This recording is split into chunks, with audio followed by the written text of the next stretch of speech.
Baakiyalakshmi upcoming எபிசோடில் இங்கே கோபியோட friend வந்து செலியன்ட்ட பேசி அது மூலிமா செலியன் வந்து எங்கள் அம்மாவுக்கு இப்போது பைத்தியம் பிடிச்சிச்சு, அதனால எங்கள் டேடி மேலேயே கேஸ் கொடுத்துருக்காங்க. இது ஒரு பொய் கேஸ் தான், சித்தரிக்கப்பட்ட கேஸு. இதுக்கும் எங்கள் அப்பாவுக்கும் எந்த சம்மதமும் இல்லைன்னு சொல்லி அவர் ஒரு கைப்பட லெட்டர் எழுதி கொடுத்து இங்கே கோபியை ஜாமீனில் வெளியே கொண்டு வந்துடுறாங்க. கோபி ஜாமீனில் வெளியே வந்த உடனே செலியன் நேராக வீட்டுக்கு போகிறாரு. வீட்டுக்கு போன உடனே இந்த விஷயம் பாக்கியாவுக்கு தெரிய வருது. செலியன் தான் கோபியை வெளியே கொண்டு வந்திருக்காரு அப்படின்னு.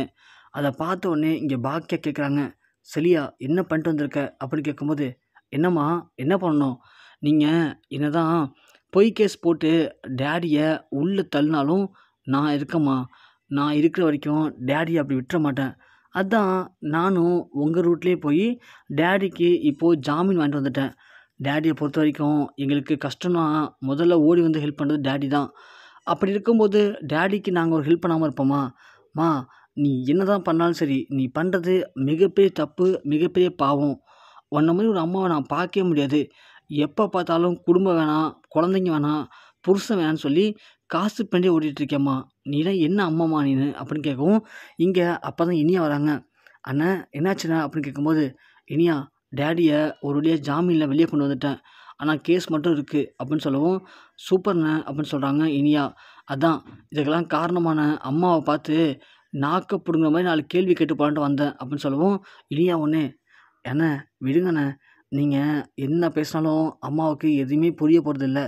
அம்மாவை பொறுத்த வரைக்கும் அவங்களும் நல்லவங்க, நாம் கெட்டவன், அப்படி தான் அம்மா பார்ப்பாங்க அப்படின்னு சொல்லி இங்கே இனியா சொல்லவும், இங்கே பாக்கியா ஒன்று, இனியா வாயை மூடு, இப்போ உனக்கு என்ன பிரச்சனை இப்போது அப்படின்னு கேட்கும். எனக்கு ஒரு பிரச்சனை இல்லைம்மா, நீங்கள் தான் எங்களுக்கு குறைச்சல் கொடுத்துட்ருக்கீங்க அப்படின்னு சொல்லவும், இங்கே பாக்கியா கண் கலங்கிக்கிட்டு, இதுங்கள்ட்ட நாம் இனிமே என்ன தான் பேசி புரிய வச்சாலும் இதுங்களை பொறுத்த வரைக்கும் அம்மானா ஒரு மோசமானவ, டேடி தான் முக்கியம் நினைக்கிறாங்க, இவங்கள்ட்டலாம் பேசுறதே வேஸ்ட்டுன்னு சொல்லிட்டு இங்கே பாக்கியா போயிடுறாங்க. ஒரு பக்கம் கோபி வந்ததை பார்த்த ராதிகா, இங்கே பாருங்கள் எதுக்கு வந்தீங்க இப்போது, உங்களை யார் வெளியே கொண்டு வந்தா, நீங்கள் உள்ளேயே இருந்திருக்கலாமே அப்படின்னு சொல்லவும், கோபி உடனே என்ன ராதிகா இப்போலாம் பேசுகிற அப்படின்னு சொல்லவும், இங்கே ராதிகாவோட அம்மாவும், என்ன ராதிகா மாப்பிள்ளையே இப்போ தான் கஷ்டப்பட்டு வெளில வந்திருக்காரு, இப்போ போய் அவர் மனசை நோக்கடிக்க மாதிரி பேசிகிட்டு இருக்க, அன்பை 4 வார்த்தை பேசுடி அப்படின்னு சொல்லவும், இங்கே ராதிகா உடனே, அம்மா நீ இந்த விஷயத்தை தலையிடாத, நீ தான் நிறைய விஷயத்துக்கு பிரச்சனைக்கு காரணமே நீ தான் அப்படின்னு சொல்லவும், அவங்க அம்மா அமைதியாகிறாங்க. உடனே இங்கே கோபி கேட்குறாரு ராதிகாட்ட, என்ன ராதிகா என்ன ஆச்சு அப்படின்னு கேட்கும்போது, ஏன்னா கோபி உங்களுக்கு எப்போ பார்த்தாலும் அந்த பாக்கியாவை பழி வாங்கணும், இது மட்டும் தானே ஓடிட்டுருக்கு. இதுக்கு முன்னாடியும் அந்த பாக்கியா பாக்கியான்னு பாக்கியா பின்னாடி ஓடிட்டு இருந்தீங்க. அப்புறம் நான் வந்த உடனே எல்லாத்தையும் மறந்துட்டு என்னை கல்யாணம் பண்ணிக்கிட்டு சந்தோஷமாக வச்சுப்பீங்கன்னு நினச்சேன். ஆனால் என்னை கல்யாணம் பண்ணதுக்கு அப்புறமும் எனக்கு என்ன பிடிக்கும், எனக்கு என்ன தேவைப்படுது, எதை பற்றியுமே கவலைப்படாமல் அந்த பாக்கியாவை எப்படி பழி வாங்கலாம், அவள் ரெஸ்டாரண்ட்டை எப்படி மூடலாம், எந்த நேரம் பார்த்தாலும் பாக்கியா பாக்கியா பாக்கியா, கல்யாணம் பண்ணதுக்கப்புறம் பாக்கியா, விவாகரத்து பண்ணதுக்கப்புறம் பாக்கியா, இப்படி நீங்கள் உங்களோட வாழ்க்கையும் வாழாமல் எங்களோட வாழ்க்கையும் வாழாமல் அந்த பாக்கியாவை எப்படி பழி வாங்கலான்னே யோசிச்சுருக்கீங்க. இதனால் பாதிக்கப்பட போது நானும் என் பொண்ணு மயவும் தான். அதனால் தயவு செஞ்சு நீங்கள் என்கிட்ட பேசாதீங்க, அமைதியாக போயிடுங்கன்னு சொல்லிட்டு இங்கே நம்ம ராதிகா சொல்கிறாங்க. அதை கேட்டோன்னே கோபிக்கு செம்ம டென்ஷன் ஆகுது. என்ன இது ராதிகா புரிஞ்சுக்காமல் பேசிகிட்டு இருக்கா, எல்லாத்துக்கும் காரணம் அந்த பாக்கியா தானே, அந்த பாக்கியா மட்டும் ஒழுங்காக இருந்திருந்தா இவ்வளோ பிரச்சனை வந்திருக்குமா, அவள் திமிர் எடுத்து போய் பண்ணனால தானே இவ்வளோ பிரச்சனைக்கு காரணம். அந்த பாக்கியாவை சும்மா இடக்கூடாது, ஏற்கனவே நாம் கைதானது நியூஸ்லலாம் போட்டானுங்க. அது மட்டும் இல்லை, இது மாதிரி பாக்கியா ரெஸ்டாரண்ட்டுக்கு குடைச்சல் கொடுத்தது நாம தான், நம்மளால தான் அவர் ரெஸ்டாரண்ட்டில் இவ்வளோ பெரிய பிரச்சனை ஆணுச்சு அப்படின்ற மாதிரி இப்போது அரசு போஸ்லாக பேச்சும் போயிட்டுருக்கு. அதனால் கண்டிப்பாக இது நமக்கு நல்லதுக்கு இல்லை, ஏதாவது ஒன்று பண்ணணுமே அப்படின்னு கோபி யோசிக்கிறான். யோசிச்சுட்டு கோபி வெளில போயிட்டு யாரும் இல்லைன்னு சொல்லிட்டு அவனுடைய ஃப்ரெண்டுக்கு கால் பண்ணுறான். கால் பண்ணி இது மாதிரி என்னடா பண்ணலான்னு யோசிச்சுட்டு கோபி ஒன்று ஒரு பிளான் பண்ணி அவனுடைய அடிநலுக்கு கால் பண்ணுறான். கால் பண்ணி இது மாதிரி நீங்கள் என்ன பண்ணுறீங்க, நேராக க்ளவுடு கிச்சனுக்கு போங்க, க்ளவுடு கிச்சனுக்கு போயிட்டு கிச்சனை ஓரளவுக்கு மேலால் அடித்து உடைங்க, உடச்சிட்டு அங்கே பாக்கியாவோட விசிட்டிங் கார்டை போட்டுட்டு பாக்கியாவை எதிர்த்தா இதுதான் கதி அப்படின்னு சொல்லி நீங்கள் பேசிட்டு வந்துடுங்க அப்படின்னு சொல்லவும், அவனு கேட்குறானுங்க, சார் அது உங்கள் ரெஸ்டாரண்ட் ஆச்சு. அதுதான் சொல்கிறேனே, இப்போ கொஞ்சம் நிலமை சரியில்லை, நான் சொன்ன மாதிரி ரெஸ்டாரண்ட்டை அடித்து உடச்சிட்டு பாக்கியாவுடைய விசிட்டிங் கார்டை போட்டுட்டு பாக்கியாவை எதிர்த்தா இதுதான் கதி அப்படின்னு சொல்லிட்டு நீ வந்துடு, மீதி நான் பார்த்துக்கிறேன்னு சொல்லி கோபி சொல்கிறாரு. இங்கே ஒரு பக்கம் கோபி சொன்ன மாதிரியே அங்கே ஆளுங்களும் போகிறாங்க. இங்கே ராதிகா உடனே இங்கே பாக்கியா வீட்டுக்கு வராங்க. வந்தால் இங்கே ஈஸ்வரி, செலியன், இனியா 3 பேரும் பேசிகிட்டு இருக்காங்க. டேடியை எப்படி டேடி மேலே போட்ட கேஸை வாபஸ் வாங்குறது? இந்த பாக்கியா நம்ம சொல்கிற எதுவுமே கேட்க மாட்டாளே, என்ன பண்ணலான்னு பேசிகிட்டு இருக்காங்க. அப்போது அங்கே வந்து ராதிகா, என்ன பண்ணுறீங்களா? உங்களுக்கெல்லாம் வெக்கமா இல்லை? கோபி இவ்வளோ பெரிய தப்பு பண்ணியிருக்காரு. ஆனால் அவர் மேலே பாக்கியா பொய் கேஸ் போட்டிருக்கான்னு சொல்லி இந்த கேஸ்லேருந்து எப்படி கோபியை வெளியே கொண்டாலும் யோசிச்சுட்டு இருக்கீங்களே, உங்களுக்கெல்லாம் கொஞ்சம் கூட அறிவே இல்லையா? கோபி நல்லவர் நினைக்கலாம் நீங்கள் அப்படின்னு கேட்கவும், இங்கே இனியாவனே, என்ன இப்படிலாம் பேசுகிறீங்க நீங்கள் அப்படின்னு சொல்கிறாங்க. நீ வாய மூடி இனியா. உனக்கு அம்மா கிட்ட எதனா பிரச்சனைனா உடனே டேடி டேடின்னு டேடி பின் ஓடியாருவ. டேடி கூட எதனா பிரச்சனைனா உடனே எனக்கு எல்லாமே மம்மி தான் சொல்லி மம்மி கூட ஓடியாருவ. இப்படி யாரையாவது நம்பி யாரையாவது பிளைன் பண்ணி தான் நீ வாழ்ந்துட்டுருக்க.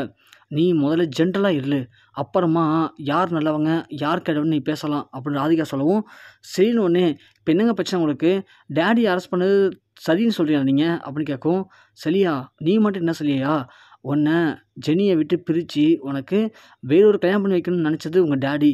ஆனால் அதெல்லாம் தப்பு, அப்படிலாம் பண்ணக்கூடாதுன்னு சொல்லி உன்னை சேவ் பண்ணி உன்னை திரும்பவும் ஜெனி கூட சேர்த்து வச்சது யார்? இதெல்லாம் உனக்கு புரியாதா? சரியா, இவ்வளோ பெருசாக வளர்ந்துருக்க, நல்லா படிச்சிருக்க, உங்கள் அம்மா மேலே உனக்கு இன்னும் நம்பிக்கையே இல்லையா? உங்கள் டேடியை பொறுத்த வரைக்கும் உங்கள் அம்மாவை பழி வாங்கணும் அப்படின்னா உங்களை முதல்ல உங்கள் அம்மாகிட்டேருந்து பிரிக்கணும். ஏன்னா உங்கள் அம்மாவுக்கு பலமே நீங்கள் தான் அப்படின்னு அவர் தப்பு கணக்கு போட்டுட்ருக்காரு. அவருக்கு தெரியாதுல்ல, உள்ளுக்குள்ளே எல்லாருமே விஷத்தை தான் கக்கிட்டு இருக்கீங்க அப்படின்னு சொல்லிட்டு. நீங்கள்லாம் ஒரு பிள்ளைங்க நினைக்கும் போது, அதுவும் பாக்கியாவுக்கு பிள்ளையாக பிறந்திருக்க நினைக்கும் போது எனக்கு ரொம்ப அசிங்கமாக இருக்குது அப்படின்னு ராதிகா சொல்கிறாங்க. சொல்லிட்டு ராதிகா அங்கேருந்து கிளம்பிடுறாங்க.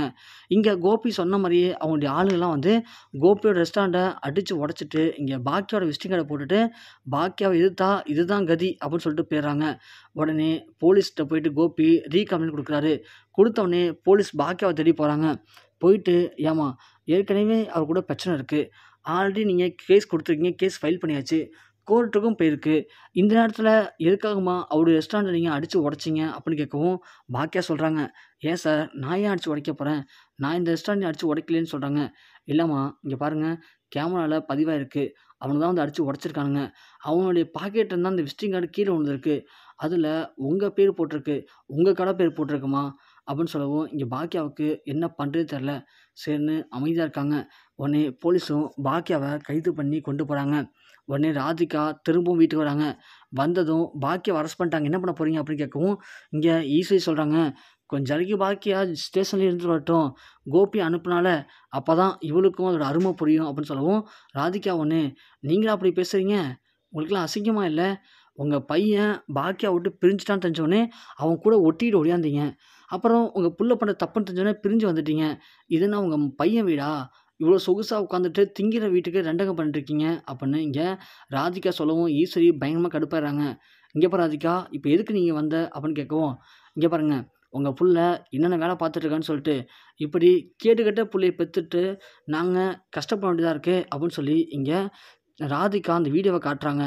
பார்த்தா அதில் கோபி அந்த அடியாங்களை அனுப்புறதும் அவங்கள போய் அடித்து உடைக்க சொல்கிறதுன்னு பேசிகிட்டு இருந்த எல்லாத்தையும் இங்கே ராதிகா ஒரு வீடியோவாக எடுத்து வச்சுருக்காங்க. அதை பார்த்தோன்னே ஈஸ்வரி செம்ம ஷாக்காக வராங்க. உடனே ராதிகா சொல்கிறாங்க, என்ன பெரிய நல்ல புள்ளையை பெற்றுட்ட மாதிரி உங்கள் புள்ள மேலே பழி போகிறேன்னு சொல்கிறீங்க? பார்த்தீங்களா உங்கள் புள்ள எப்படியாப்பட்ட கேடு கெடுத்தனமான வேலை பார்க்குறான்னு சொல்லிட்டு அப்படின்னு இங்கே நம்ம ராதிகா சொல்லிவிட்டு அங்கேருந்து கிளம்பிடுறாங்க. கிளம்புறது மட்டும் இல்லாமல் ஏன்னா ஸ்டேஷனுக்கும் போகிறாங்க. போயிட்டு இன்ஸ்பெக்டர்கிட்ட காட்டுறாங்க இந்த வீடியோவை. காட்டி பாக்கியாவுக்கு எதுக்கு அந்த சம்மந்தமும் இல்லை, எல்லாத்தையுமே அந்த கோபி தான் பண்ணுறாரு, நீங்கள் ஒழுங்காக அவருடைய ஜாமீனை கேன்சல் பண்ணிட்டு அவரை பிடிச்சி ஒரு 5 வருஷம் இல்லை 10 வருஷத்துக்கு ஜெயிலில் போடுங்க, அப்போ தான் இவர் தான் திருந்துவார்னு சொல்லி ராதிகா சொல்லிட்டு அங்கேருந்து கிளம்பிடுறாங்க. உடனே பாக்கியம் மேலே தப்புன்னு சொல்லி பாக்கியம் வெளியிட்டுறாங்க. கோபியுடைய ஜாமீனை கேன்சல் பண்ணி திரும்பவும் கோபியை பிடிச்சிட்டு வந்து ஜெயிலே அடைச்சிடறாங்க. கோபி எவ்வளவோ பேசி பார்க்குறாரு, கெஞ்சி பார்க்குறாரு, கதறி பார்க்குறாரு. கண்டிப்பாக வாய்ப்பே இல்லை சார், உங்களுக்கு ஜாமீன் கொடுத்தோம் இல்லைன்னு சொல்ல, ஆனால் வெளியில் போன உடனே திரும்பவும் நீங்கள் அவங்களுக்கு குறைச்சல் கொடுக்க ஆரம்பிச்சிட்டிங்க, அதனால் உங்களை கண்டிப்பாக எங்களால் விட முடியாது அப்படிங்கிற மாதிரி இங்கே இன்ஸ்பெக்டர் சொல்லிடுறாரு. கோபி ரொம்ப ஃபீல் பண்ணுறாரு. என்னடா அது, இப்போ தானே வெளில போனோம். இந்த அடியாளுங்கள் கரெக்டாக தானே எல்லாம் பண்ணானுங்க. அப்புறம் எப்படி நம்ம மாட்டினோம்? ஒன்றுமே புரியலையேன்னு இங்கே கோபி தலை சுற்றி போய் நின்னுட்டுருக்காரு. ஸோ ராதிகா ஒரு பக்கம் பாக்கியாவுக்கு சப்போர்ட் பண்ணுறாங்க. ஆனால் பாக்கியா எவ்வளவோ கஷ்டப்பட்டு வளர்க்கணும்னு நினைக்கிற பிள்ளைங்களும் சரி, அந்த மாமியாருங்கிற பேரில் இருக்கிற ஈஸ்வரியும் சரி, இங்கே பாக்கியாவை புரிஞ்சுக்காம பாக்கியாவை தொடர்ந்து கஷ்டப்படுத்திட்டே இருக்காங்க. ஆனால் பாக்கியா எதை பற்றியுமே கண்டுக்காம தான் பண்ணுறது கரெக்டு, அதனால் யார் என்ன சொன்னாலும் எனக்கு யாரை பற்றியும் கவலை இல்லை, என்னோட வழியில் நான் தெளிவாக இருக்கேன்னு சொல்லிட்டு பாக்கியா இங்கே ரொம்பவுமே தெளிவாக யோசிச்சுட்ருக்காங்க. அப்போது எழில் சொல்கிறான், அம்மா உன் பக்கம் யார் இருந்தாலும் சரி இல்லைனாலும் சரி கண்டிப்பாக நான் உன் கூட தான் இருக்கேன், இனிமேல் நான் உன் கூட தான் இருப்பேன், அதனால் நீ எதையுமே பயப்படாமல் தைரியமாக ஃபேஸ் பண்ணுமா, நான் இருக்கேன்னு சொல்லி எழில் இங்கே பாக்கியாவுக்கு தைரியம் ஊட்டுறாரு. ஒரு பக்கம் ராதிகா இனிமே கோபியை நம்பி இருக்கிறது வேஸ்ட்டு, கோபி என்னதான் நம்ம கல்யாணம் பண்ணிட்டாலுமே அந்த பாக்கியாவை எப்படி பழி வாங்கலாம், அந்த குடும்பத்தை எப்படி பிரிக்கலாம், தான் பிள்ளைங்களை எப்படி பிரித்து கொண்டு வரலான்னு எப்போ பார்த்தாலும் அந்த பாக்கியம் அனுப்ப தான் இருக்காரு. அதனால இவர் கூட சேர்ந்து வாழ்ந்தோம் அப்படின்னா நாமளும் தான் அசிங்கப்பட்டு போலீஸ் ஸ்டேஷன் போக வேண்டியதாக இருக்கும். இனிமே இவர் விட்டு ஒதுங்கி நம்ம பொழப்ப நம்ம பார்க்கறது தான் கரெக்டாக இருக்கும்னு இங்கே ராதிகா முடிவு பண்ணுறாங்க. இதெல்லாம் பார்த்தா கோபிக்கு என்ன பண்ணுறதுன்னு தெரில. இந்த பாக்கியாவை ஒவ்வொரு வாட்டி பழி வாங்க போனாலும் நம்ம தான் பலிக்கிடாம மாட்டிக்கிறோம், நமக்கு தான் நிறையா பிரச்சனை வருது. ஆனால் அந்த பாக்கியா சந்தோஷமாக தான் இருக்கா, என்ன தான் பண்ணுறது, நமக்குன்னு ஒரு வழி பிறக்கவே பிறக்காதா அப்படின்னு சொல்லி கோபி இங்கே மண்டியை போட்டு பிச்சுக்கிட்டு ஜெயிலில் இருக்காரு.